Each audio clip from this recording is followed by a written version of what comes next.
தலைவன், வண்டு முருகன் அண்ணன், கருமை நிற கண்ணன், பேச்சிலே மன்னன், சிந்தனை சிற்பி, சைனடி குப்பி, செயல் சிங்கம், பிரச்சார பீரங்கி என்று போற்றப்படும் உங்கள் முன்னே வீர உரையாற்ற வருமாறு அழைத்து உங்களிடமிருந்து விடைபெறுகிறேன். நன்றி. என்னதான் படிக்கட்டில் உட்காந்துருந்தாலும் பல பேருக்கு நாம் ஏணிப்படியாக தான் இருந்திருக்கோம். அப்படிப்பட்ட ஏணிப்படியில் ஏணியாக இருக்கும்போது நம்ம மேலே ஏறி மிதித்து போகிறேன் பற்றியா, அப்போது அவனுக்கு தெரியாது படியாக இருந்து தாங்க நம்மளோட வழி என்ன.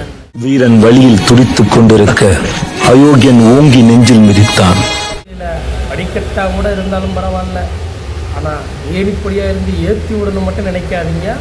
நம்மளை தூக்கி ஓரம் கட்டிட்டு சாத்திட்டு போயிடுவான். இவன் தான் எங்கேயோ செமத்தியா வாங்கியிருக்கான், இங்கே வந்து வேற எவனோ வாங்கின மாதிரி அவுத்துறான் பார்த்தியா.